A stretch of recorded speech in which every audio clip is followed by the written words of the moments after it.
If Elizabeth, when Mr. Darcy gave her the letter, did not expect it to contain a renewal of his offers, she had formed no expectation at all of its contents. But such as they were, it may well be supposed how eagerly she went through them, and what a contrariety of emotion they excited. Her feelings as she read were scarcely to be defined. With amazement did she first understand that he believed any apology to be in his power, and steadfastly was she persuaded that he could have no explanation to give, which a just sense of shame would not conceal. With a strong prejudice against everything he might say, she began his account of what had happened at Netherfield. She read with an eagerness which hardly left her power of comprehension, and from impatience of knowing what the next sentence might bring, was incapable of attending to the sense of the one before her eyes.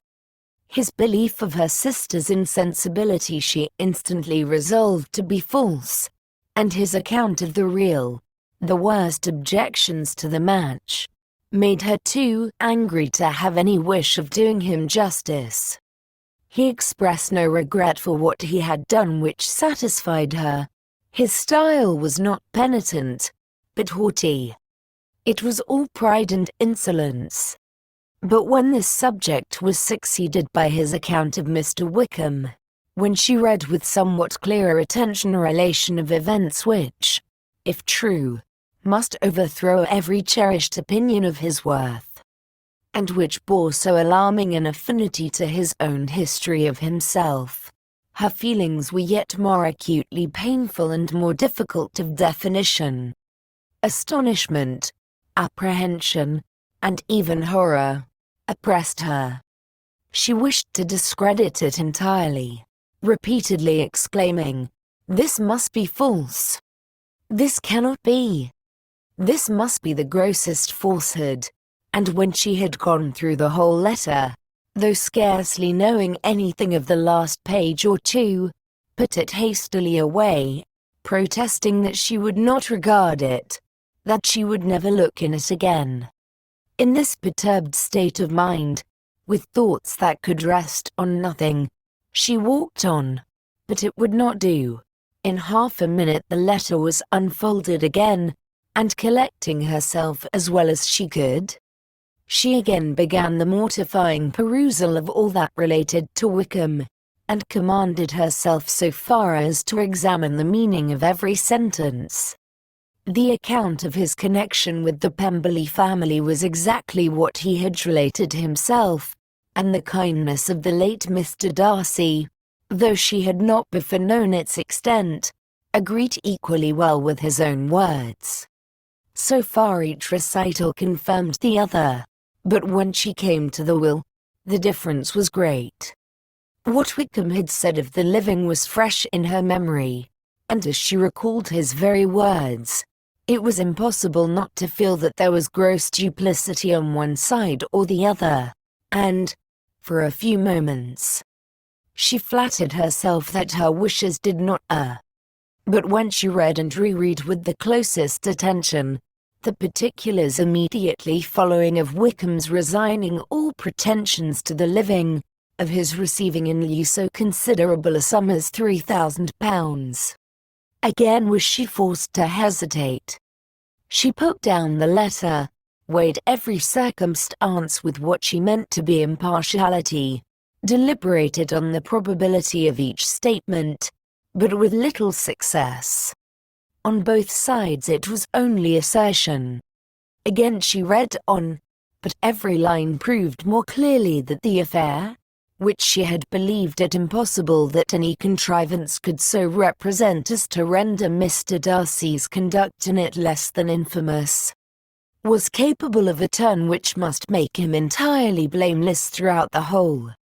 The extravagance and general profligacy which he scrupled not to lay at Mr. Wickham's charge, exceedingly shocked her, the more so, as she could bring no proof of its injustice. She had never heard of him before his entrance into the shire militia, in which he had engaged at the persuasion of the young man who, on meeting him accidentally in town, had there renewed a slight acquaintance. Of his former way of life nothing had been known in Hertfordshire but what he told himself. As to his real character, had information been in her power, she had never felt a wish of inquiring. His countenance, voice, and manner had established him at once in the possession of every virtue. She tried to recollect some instance of goodness, some distinguished trait of integrity or benevolence, that might rescue him from the attacks of Mr. Darcy, or at least, by the predominance of virtue, atone for those casual errors under which she would endeavour to class what Mr. Darcy had described as the idleness and vice of many years' continuance. But no such recollection befriended her. She could see him instantly before her, in every charm of air and address, but she could remember no more substantial good than the general approbation of the neighbourhood, and the regard which his social powers had gained him in the mess. After pausing on this point a considerable while, she once more continued to read. But, alas, the story which followed, of his designs on Miss Darcy, received some confirmation from what had passed between Colonel Fitzwilliam and herself only the morning before. And at last she was referred for the truth of every particular to Colonel Fitzwilliam himself, from whom she had previously received the information of his near concern in all his cousin's affairs, and whose character she had no reason to question. At one time she had almost resolved on applying to him, but the idea was checked by the awkwardness of the application, and at length wholly banished by the conviction that Mr. Darcy would never have hazarded such a proposal, if he had not been well assured of his cousin's corroboration. She perfectly remembered everything that had passed in conversation between Wickham and herself, in their first evening at Mr. Phillips's. Many of his expressions were still fresh in her memory. She was now struck with the impropriety of such communications to a stranger, and wondered it had escaped her before. She saw the indelicacy of putting himself forward as he had done, and the inconsistency of his professions with his conduct. She remembered that he had boasted of having no fear of seeing Mr. Darcy, that Mr. Darcy might leave the country, but that he should stand his ground. Yet he had avoided the Netherfield ball the very next week.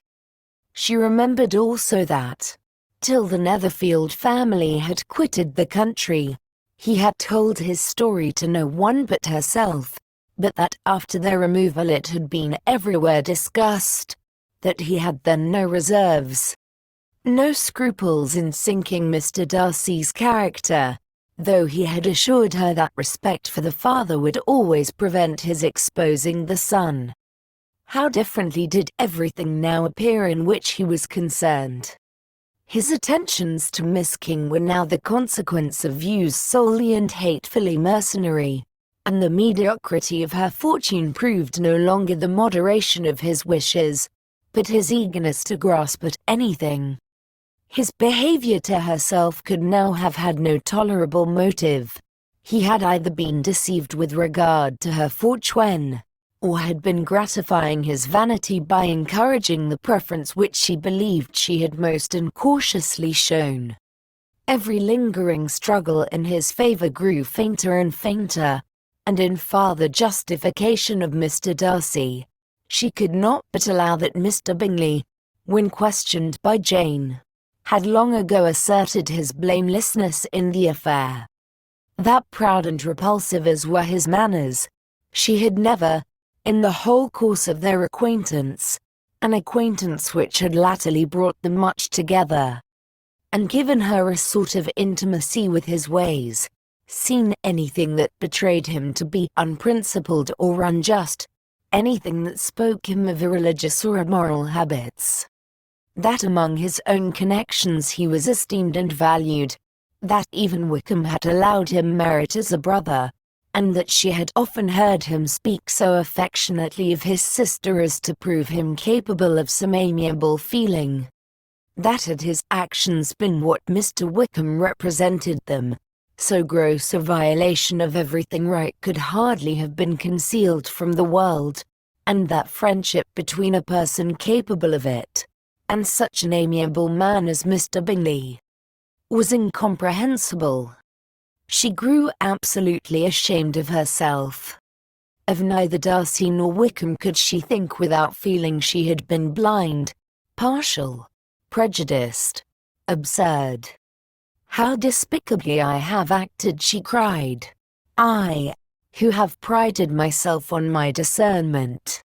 I, who have valued myself on my abilities, who have often disdained the generous candor of my sister, and gratified my vanity in useless or blamable mistrust. How humiliating is this discovery! Yet, how just a humiliation! Had I been in love, I could not have been more wretchedly blind. But vanity, not love, has been my folly. Pleased with the preference of one, and offended by the neglect of the other, on the very beginning of our acquaintance, I have courted prepossession and ignorance, and driven reason away, where either were concerned. Till this moment I never knew myself. From herself to Jane, from Jane to Bingley, her thoughts were in a line which soon brought to her recollection that Mr. Darcy's explanation there had appeared very insufficient, and she read it again. Widely different was the effect of a second perusal. How could she deny that credit to his assertions in one instance, which she had been obliged to give in the other? He declared himself to be totally unsuspicious of her sister's attachment, and she could not help remembering what Charlotte's opinion had always been. Neither could she deny the justice of his description of Jane. She felt that Jane's feelings, though fervent, were little displayed, and that there was a constant complacency in her air and manner not often united with great sensibility. When she came to that part of the letter in which her family were mentioned in terms of such mortifying, yet merited reproach, her sense of shame was severe. The justice of the charge struck her too forcibly for denial, and the circumstances to which he particularly alluded as having passed at the Netherfield ball, and as confirming all his first disapprobation, could not have made a stronger impression on his mind than on hers. The compliment to herself and her sister was not unfelt. It soothed, but it could not console her for the contempt which had thus been self-attracted by the rest of her family, and as she considered that Jane's disappointment had in fact been the work of her nearest relations, and reflected how materially the credit of both must be hurt by such impropriety of conduct, she felt depressed beyond anything she had ever known before. After wandering along the lane for 2 hours, giving way to every variety of thought, reconsidering events, determining probabilities, and reconciling herself, as well as she could, to a change so sudden and so important, fatigue, and recollection of her long absence, made her at length return home, and she entered the house with the wish of appearing cheerful as usual, and the resolution of repressing such reflections as must make her unfit for conversation. She was immediately told that the 2 gentlemen from Rosings had each called during her absence, Mr. Darcy, only for a few minutes, to take leave, but that Colonel Fitzwilliam had been sitting with them at least an hour, hoping for her return, and almost resolving to walk after her till she could be found.